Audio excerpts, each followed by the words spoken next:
Hey, how you doing? This is Adam Post, publisher of more than 1,000 comic books and marketing expert covering Disney. Disney kills the Disney princess brand. Let's get into the story. Before we do, please be sure you are subscribed to the channel. Click the bell for notifications. Give me a thumbs up. I really appreciate you guys. Coming from Evie, the golden era Disney princesses were right about femininity. Golden era Disney is often criticized for portraying an archaic version of female roles in the world, but they were really right on target. From UC Davis, Disney princesses can be good for a child's self-image. UC Davis researchers suggest a favorite princess can improve a child's confidence. This came out in September 2023. This is the kind of article you would think Disney would be pushing out. We would see it everywhere. I only found it by coincidence. It's not being promoted. Frozen 2 did $1.4 billion in box office. That does not include streaming. That does not include any physical media like DVD sales. It does not include licensing and merchandising. Why is Disney not focused on promoting its Disney princesses? From top10socialmedia.com, how Disney princesses became a multi-billion-dollar brand. And it's a big brand. It's not a small brand. This brand could be bigger than Hulu. It's actually a $45 billion brand. Where are the films that support promoting, renewing, and refreshing the Disney princess brand? Andy Mooney joined Disney in 1999 to head up their consumer products division. He actually created the $45 billion Disney princess franchise. He came over from Nike, and this article goes all the way back to 1999. From the Wall Street Journal, Disney hires away Nike marketer for consumer products division. It was this guy who turned around Disney's consumer products division, came up with the idea of the Disney princesses brand, and turned it into such a massive success. And yet they throw it away because apparently it doesn't fit their social justice agenda. This recent movie of Disney's called Wish, the lead character, Asha, is she a Disney princess? No, technically Wish's Asha isn't a Disney princess. So you're going to release a movie that's a 100-year anniversary of Disney's existence and not focus on a Disney princess? No, because they obviously are looking to get rid of their Disney princesses. When you have the responsibility for running a company, dealing with shareholders, dealing with other outside stakeholders, dealing with your board of directors, it's a huge responsibility. It's understandable you need to deal with a lot of difficult questions and also figure out, look, culture moves on. You've got to keep your brands moving with the culture to some degree, but you can't change everything about what made your brand successful. How could you take a $45 billion brand and de-emphasize it and deconstruct it just because it doesn't play in with the latest progressive propaganda? But that's exactly what Disney did. This is a great article from Evie. The golden era princesses actually tap into the feminine archetypes more poignantly than their superficial feminist modern sisters. Modern Disney, by giving princesses swords and missions, denigrates the power of the feminine by saying that a princess isn't valuable on her own and must become a prince in order to be a character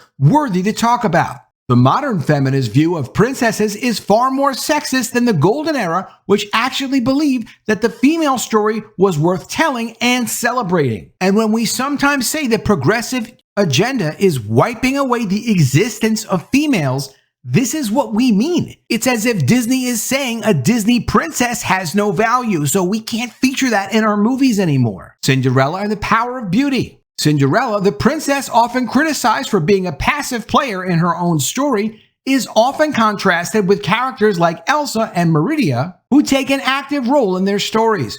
But this misinterpretation of Cinderella is a microcosm of the way feminism misinterprets the feminine archetype in general. Feminism believes that the only way a woman can actually act in a story is by taking on a masculine role. It neglects entirely the nuance of the feminine. Cinderella is not doing nothing when she's being kind and caring towards those around her, even when they're horrible to her. It's for this reason that the mice and birds conspire to help her win against the stepsisters. It's for this reason that she's the most beautiful despite wearing rags and being covered in cinders. Her grace, charm, and loveliness from the inside make her beauty something that calls and attracts good people to her to protect her, such as the fairy godmother. This is a phenomenon that many women will recognize. Beauty is the thing that calls others to protect it. The feminine archetype is in the receiving role, and this is passive, but by no means inferior. It's powerful in its ability to attract protectors, givers, and rescuers. The frustration here may be that there are few actionable skills that girls can learn from Cinderella, but what greater, more stoic action can there be than to continue to be a good person when it's entirely understandable to be embittered by your difficult circumstances? By all logic, Cinderella should have been made ugly inside out by her deplorable and unfair circumstances.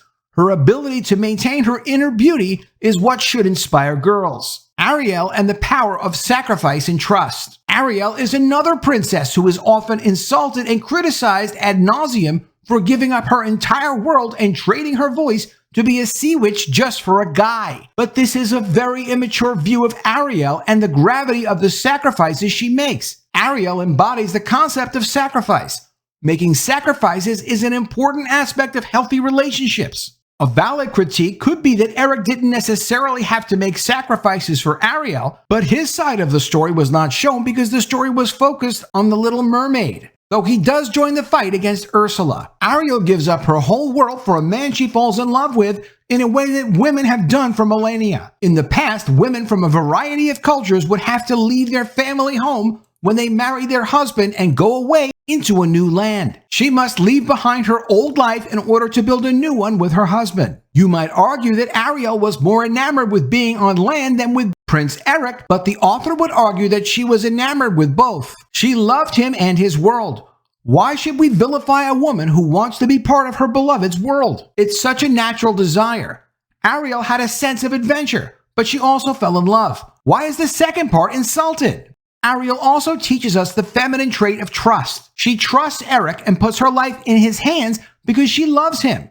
Of course, the lesson we learn from her is not to trust the sea witch, but we can also learn from her that it takes great courage to trust someone. This feminine trait is overtaken and denigrated by modern Disney movies, like Moana, for example, where the female protagonist takes matters into her own hands to do anything. This in itself is not a bad trait, but it's a very masculine trait. And to say that one is better than the other is to say that only the masculine traits are worth celebrating. Ariel learns actively about the things she wants to know by exploring, asking questions, and being curious. She goes into dangerous places and takes risks. She's very brave because she leaves all that she knows to trust someone she loves in a foreign land. She puts herself outside her comfort zone. There's a lot that girls can look up to in Ariel. Snow White and the power of kindness and cheerfulness. Snow White is possibly the most important and beautiful representation of the power of the feminine, a lesson that's lost in modern princess stories. Snow White is a girl who, like Cinderella, faces a lot of criticism for being a passive player in her own story. But this analysis neglects all the incredible and exemplary feminine qualities that we find in this princess. In the forest scene, when she's being chased by a hunter bent on murdering her and carving out her heart, under orders from her stepmother, she actually apologizes to the forest animals for making a scene. She's considerate and kind to others even when it's not her job to be and when, in fact, poor behavior might be expected from her. She doesn't allow her circumstances to turn her bitter, resentful, or suspicious, making her the most stoic princess.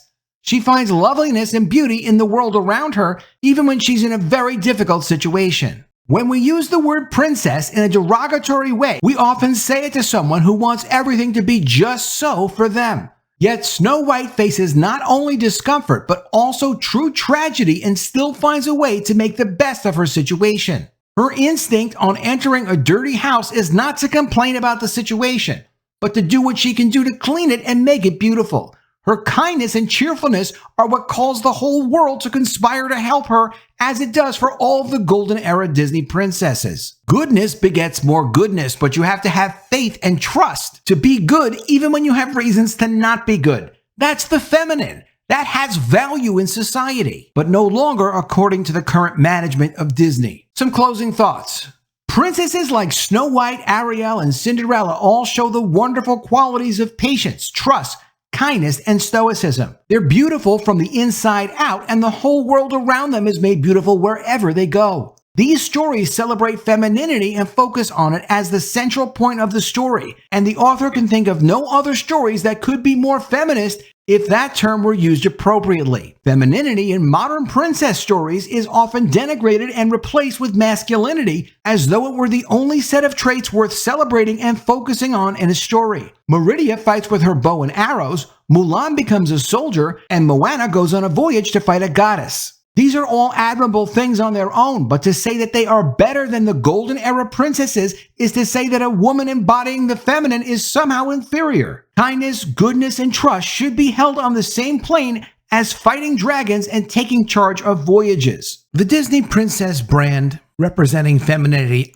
obviously had financial value and cultural value. Here's the guy that made it happen, because just creating the iconic characters and stories wasn't really enough to bring it to where the level was that Disney had brought it. From the Wall Street Journal, Disney hires away Nike marketer for consumer products division. From 1999, the Wall Street Journal, Walt Disney Company shook up one of its weakest operating units, naming a veteran marketing executive from Nike president of its consumer products division. Disney's consumer products division from the early 2000s on became an absolute monster under this guy. Incredibly successful. In naming Andy Mooney president of Walt Disney Consumer Products Worldwide, Disney seemed to acknowledge the need for a more cutting approach to marketing its branded merchandise. Mooney is chief marketing officer and head of global apparel at Nike, whose brand has largely maintained its cachet over time. Disney merchandise has suffered under the growing perception that it's gone stale. Not today, but more than 20 years ago, yes. Today, they've overtly ruined their Disney brands, which is again affecting their consumer products division because of pushing their ridiculous social agendas. And here's the history of how it turned into a multi-billion-dollar brand. Again, a $45 billion brand, the Disney Princess brand. How Disney Princesses became a multi-billion-dollar brand from top10socialmedia.com. Who doesn't know at least one Disney princess? What Walt probably never dreamed of is that Snow White and the Seven Dwarfs would be the beginning of the Disney Princess brand. It's hard to imagine it now, but Snow White was the first full-length animated feature to come out in movie theaters. It was a historical moment in film in 1937. Back then, animation shows were short and seen before a movie, not as a movie. Many people doubted Walt Disney. But if he had listened to the naysayers, there's a good chance that the Disney Princess brand wouldn't be generating over $3 billion in sales. The modern era of the Disney Princess started in 1989 when the movie The Little Mermaid came out. Here's what Disney did to make billions of dollars off the Disney Princess brand. Partnered with Sephora to create the Disney Reigning Beauty Cinderella collection. Created numerous toys and dolls for young children. Created princess tutu dresses as well as wedding dresses that go for around $1,100 for adults. Snack packs and foods have Disney princesses all over them. Dance collection wear. They even have a glass slipper collection. Disney princess costume collection. Disney fairy tale wedding dinner wear. Cinderella premiere adult collection tops. And yet Disney can only be bothered when they're in tons of trouble to announce, okay, sure, we're working on a Frozen 3 in 2023. There was no financial risk to making a Frozen 3. And I promise you, creatively, it's not like it's such a difficult thing to do. They know how to make a sequel if they want to make a good sequel and if they want to make it on brand.